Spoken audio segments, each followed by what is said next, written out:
So, my wife said she was cool with not having kids, but now she wants a baby of her own and says I should have married the woman who assaulted me to give our son a real mom.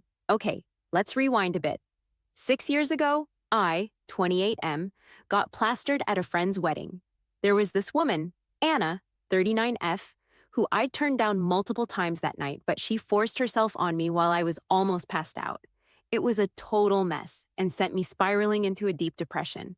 It got worse when Anna showed up a few weeks later saying she was pregnant. I begged her to get an abortion and leave me alone, but my dad and stepmom welcomed her into our house like it was no big deal. I never wanted kids, so I made it crystal clear to Anna that I didn't want to be involved but would pay child support. I even cut ties with my dad for siding with her. After a few months, my son was born, and Anna just vanished. No one knew or wanted to tell me where she went. My dad also refused to help because I had cut him off, so I was on my own. Honestly, I fell in love with my baby right away. Seeing him fight to survive and then holding him in my arms was the happiest moment of my life. It was tough, but I made it work with just the two of us. 3 years ago, I met my wife, Claire, 26F. We dated for a year and have been married for 2. Even when we were just dating, Claire was perfect with my son, Archie, 5M. She read to him, played with him, and never said a bad word about him. She knew what had happened, but was always so loving and understanding. Meeting her felt like hitting the jackpot. Her family was just as awesome, welcoming us both with open arms. They even babysat Archie and took him on vacations, so Claire and I could have some alone time. But a few weeks ago, things got rocky.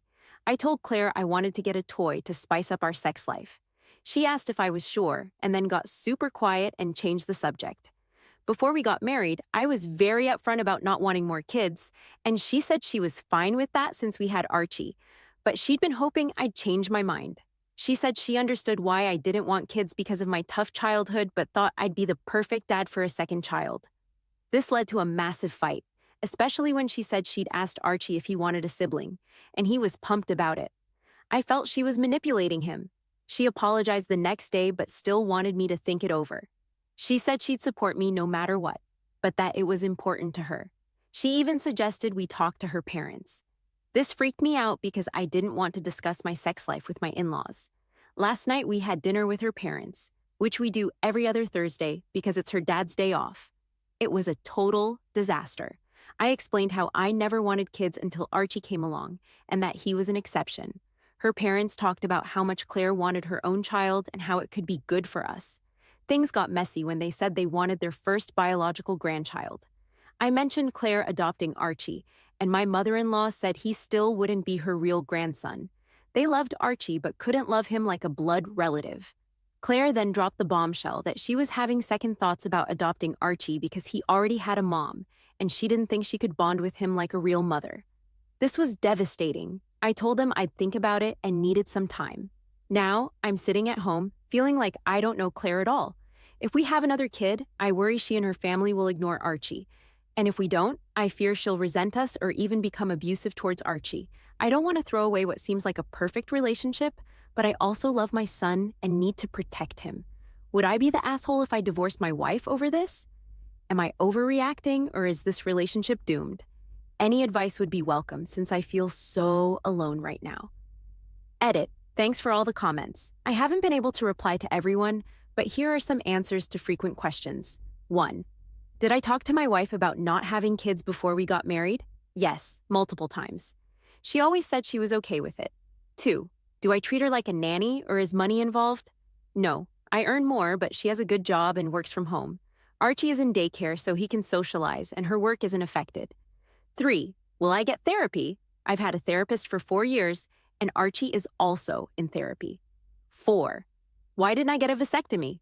No excuses here, just didn't think about it. 5. Why did I get married after just 1 year of dating? We were in love and rushed things. Yeah, maybe not the best idea. 6. Did I get a DNA test? Not initially. I didn't care at first and just wanted to take care of him after Anna left. I did get one later for legal purposes, and he is mine. 7. What happened to Anna? Who knows?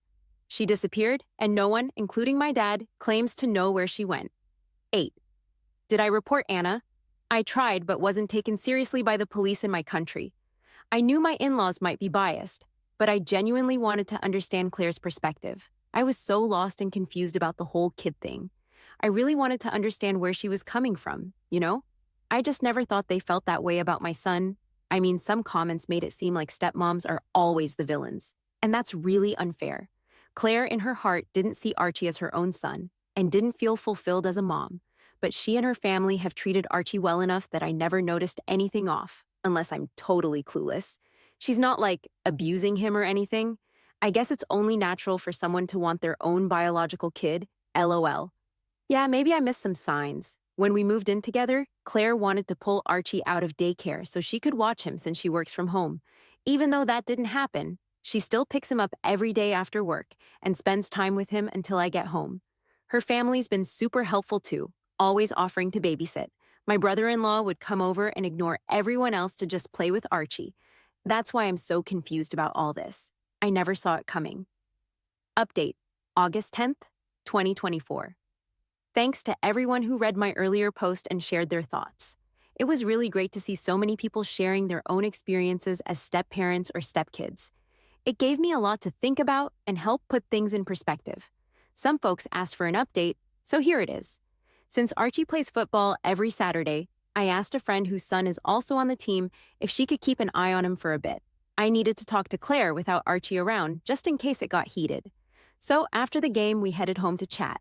I know a lot of people suggested I should just divorce Claire to protect my son and let her move on. But please don't be mad at me for not being ready to give up on my marriage just yet. At that moment, I was open to the idea of having another child if we could go to couples therapy to work on her feelings towards Archie. When we sat down, I asked Claire why, and when she changed her mind about kids, she apologized right away and said she always dreamed of having a big family. She tried to convince herself she could live without her own kids because she loved me and Archie. She admitted to lying about it because she didn't want an ultimatum, kids or me. I never intended it to be like that. I just didn't think it was fair for us to stay together if we wanted different things. What really shocked me was when she said her mom advised her not to marry me unless she was okay with our arrangement. And it was her mom's idea to bond with Archie by babysitting to help Claire get used to the idea he might be our only child. When I asked about those comments about blood being important, Claire said she asked her parents to say that to show me why having her own kids was crucial to her. I told her how hurt I was by those comments and by her changing her mind about adoption. Claire said she was scared that one day Archie would want to reconnect with his birth mom and wouldn't love her anymore. She'd read a lot of stories about step-parents getting sidelined when the birth mom showed up or when there's a divorce. Her anxiety got worse about a year ago. She always introduced herself as Archie's stepmom because she didn't want to take Anna's place. I lost my cool and reminded her that Anna abandoned us, so there was no place to take. It got heated. She accused me of not understanding how hard it is to be a step-parent. I told her she was fighting an imaginary battle. Once we calmed down, she admitted she got more scared when Archie started asking about his mom. She felt guilty because she kept correcting everyone about the whole mother-stepmother thing. She also said I didn't help by sugarcoating the truth about Anna, saying she left because she felt guilty. Claire then accused me of still caring about Anna, and that's why I didn't want to badmouth her. I just panicked and lied. Claire said I should have taken Archie to a therapist. We did get him one that same month. Claire suggested finding Anna so we could have split custody, and I lost it. Anna had manipulated me, abandoned Archie, and never reached out. Claire yelled back saying maybe Anna left because of postpartum depression and that I made it worse by moving to another country. I said that wasn't true, and she knew it. The final straw was Claire blaming me for Anna leaving because I didn't marry her. That broke me. Claire tried to apologize, but I told her to leave and that I wanted a divorce. I'm not proud of it, but I locked myself in Archie's room and cried until she left. She packed some stuff and texted that she'd be staying with her parents. The rest of the day was a blur. I picked up my son and briefly told my friend about the divorce. So her wife gave me a big hug and promised they'd help us out however they could, especially with watching Archie if I needed it. I spent the whole day with him. We had some quality just us time. We ordered pizza, played with his new toys, and watched movies until he passed out. Since I'm wide awake, I figured I'd write this update to vent a bit. My life feels like it's just fallen apart, and my heart is shattered. I'm super worried about how Archie's going to handle all this. It's going to be tough. Anyway, I think this will be my last update since there's not much more to say. Thanks again for all the advice and comments. Subscreen WR, you mentioned giving her one more chance than many would have, and she messed it up in the worst way. It's unbelievable that someone who swore to be my lifelong partner would side with the person who hurt me. Don't feel guilty about the divorce. You're doing what's right for both you and Archie. That woman wanted to bring back the person who abandoned him, just to break his heart again. BTW. I hope you go after Anna for child support. Stand strong. Archie would be treated differently even after she backpedaled on the whole blood ties and adoption thing. She still suggested that Archie should spend time with his mother and that you should have tried harder to keep her around. It's clear she wanted her own child, even suggesting you should have married the woman who assaulted you. That's just vile. Assault is assault regardless of gender.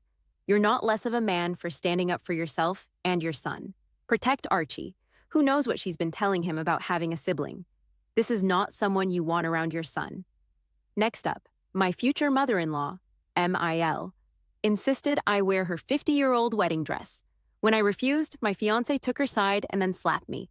So here's the deal. I'm 26F and my fiancé is 27M. We got engaged in February 2024 and are planning a March wedding next year, which is the anniversary of when we first met. We started planning in May 2024 with a light blue and white theme. My fiancé is an only child, and a couple of weeks ago, I was dress shopping with my mom and sister. I found the perfect dress that only needed a bit of tailoring. My fiancé thought it was beautiful too, but then when his mom saw the dress, she freaked out. She called me, but I ignored it since I was still out shopping. When I got back to our place, she was waiting for me. She jumped up and accused me of lying, saying I promised to wear her dress, something I never did.